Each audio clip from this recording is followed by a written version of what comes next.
We are Texas Football Today. We're here every weekday at noon on TexasFootball.com, talking football in the Lone Star State. You can follow us on Twitter at DCTF, like us on Facebook, Facebook.com/Dave Campbell's. Follow us on Instagram, Instagram.com/Dave Campbell's, and of course, see us at TexasFootball.com. TexasFootball.com is where you can find complete coverage of high school football, college football, and recruiting all across the Lone Star State. Hope you'll consider becoming a Dave Campbell's Texas Football Insider at TexasFootball.com/subscribe. 2 magazines, including our legendary summer edition, mailed to you before it hits newsstands, plus a year's worth of exclusive online content at TexasFootball.com. We're recording a new episode of Tep and Step next Monday. How about that? That is what you're into. So go check that out, TexasFootball.com. Pickle, let's go to the hotline, and let's go down to Hardin County to talk to the head coach of the Lumberton Raiders. We're joined by Coach James Reyes. Coach, how are you?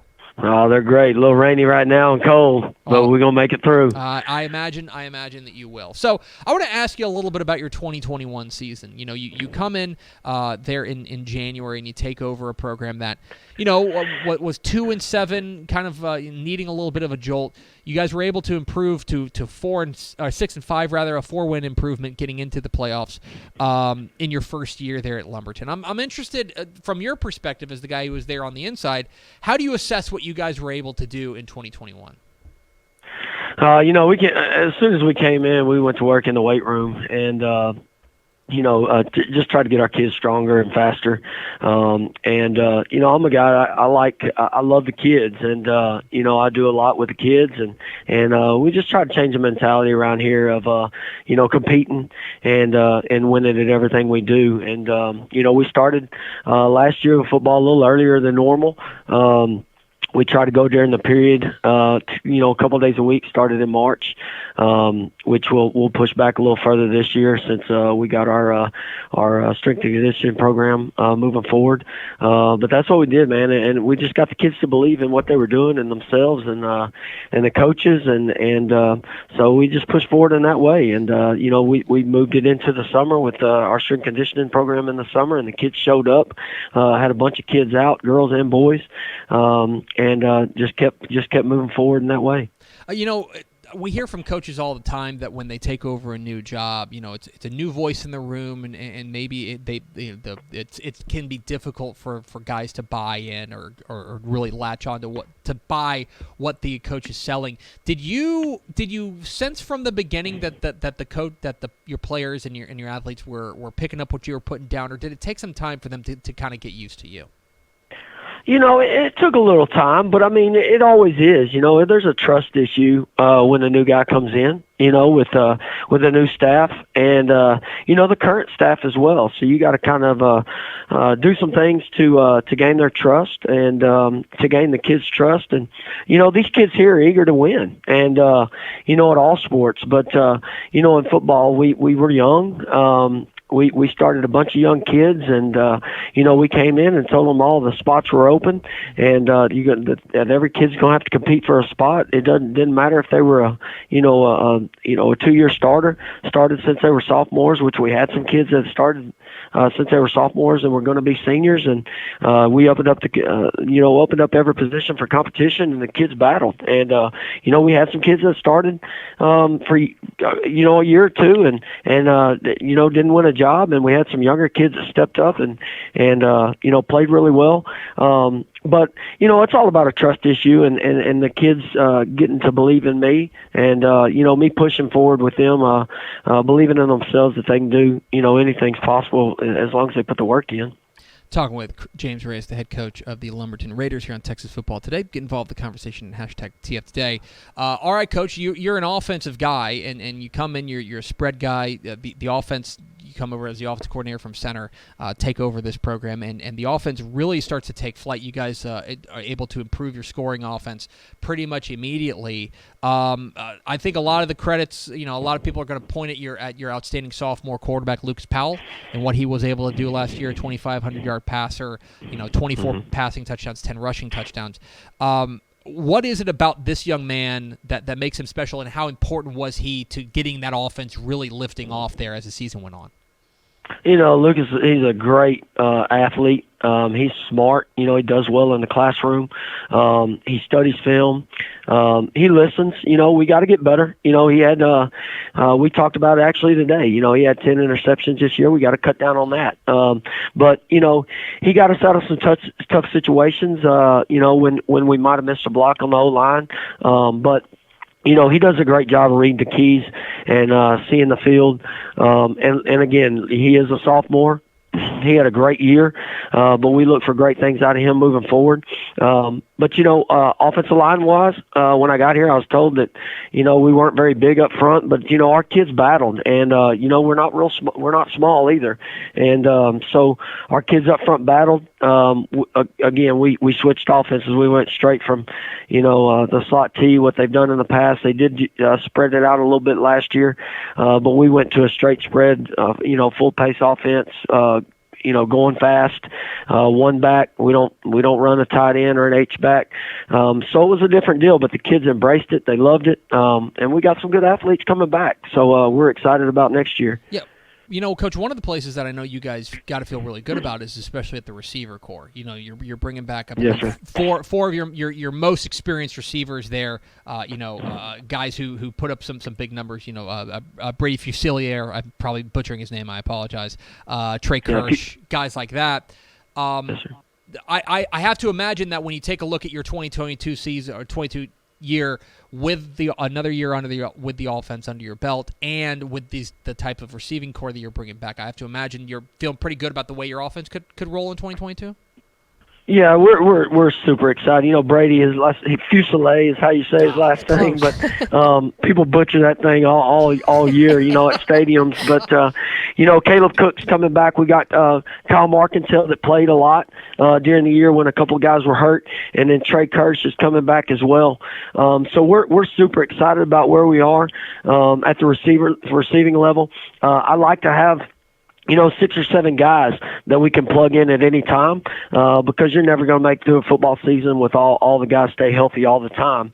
So we're super excited about where those kids are. We started a sophomore running back that came in week 2 and just jumped in and went. And he had a great year as well. And so we're looking for great things from him. But, again, we were young this year. We're excited about where we are.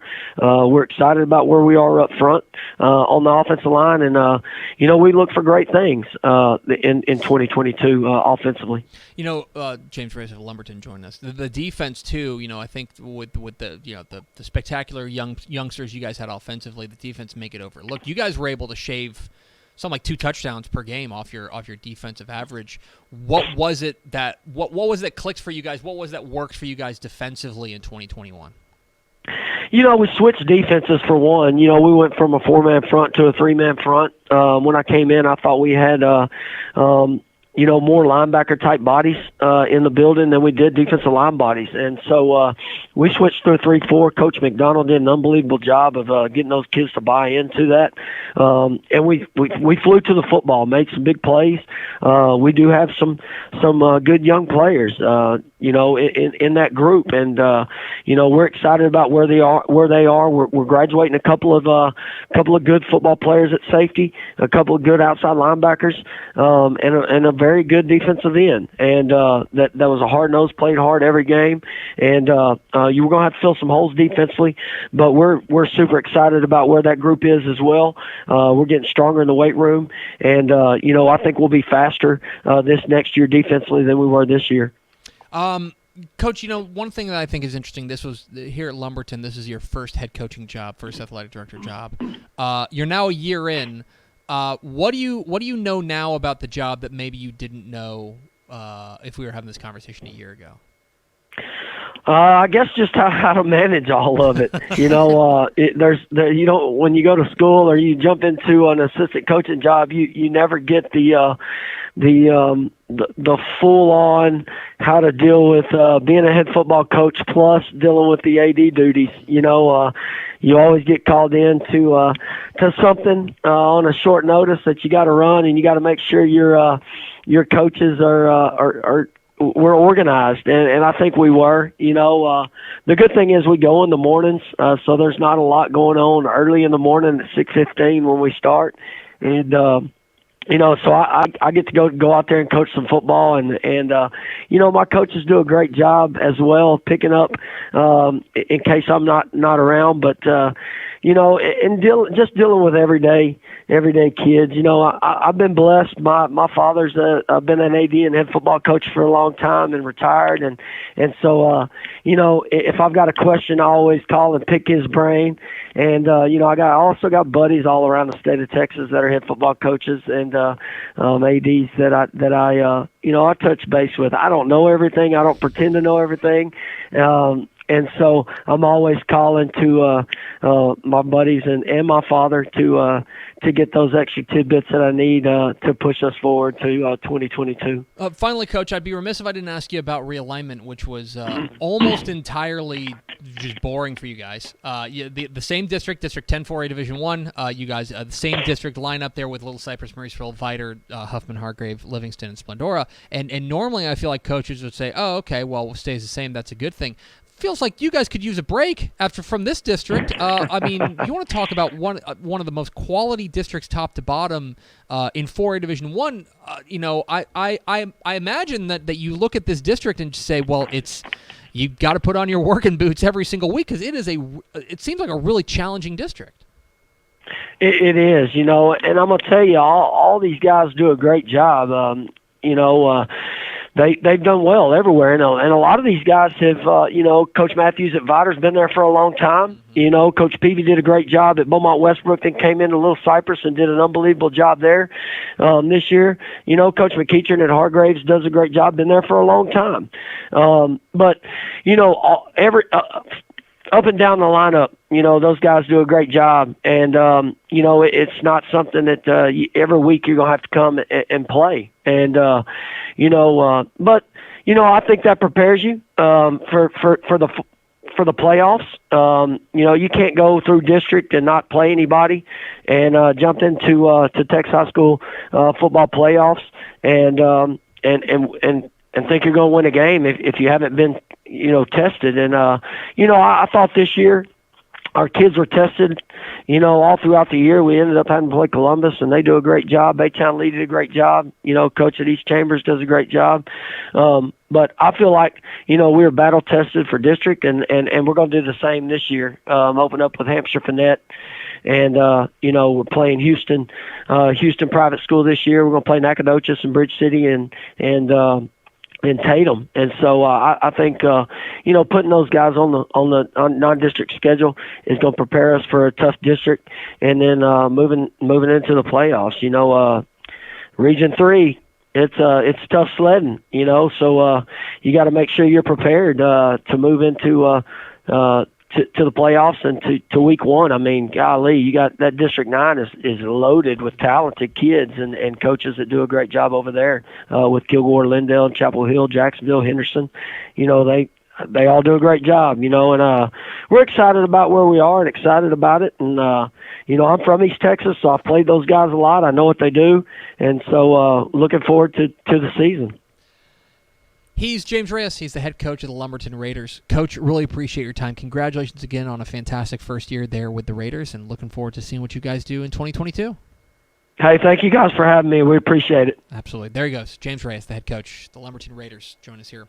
Texas Football Today. Hey, thanks for watching this clip here on YouTube. If you like this kind of stuff and you want more of it, make sure you subscribe to our YouTube channel. And remember, you can watch us live every weekday at noon at TexasFootball.com, Facebook, Twitch, or here on YouTube. And if you want more of the best coverage of football in the state of Texas, check out TexasFootball.com and become a Dave Campbell's Texas Football Insider at TexasFootball.com/subscribe.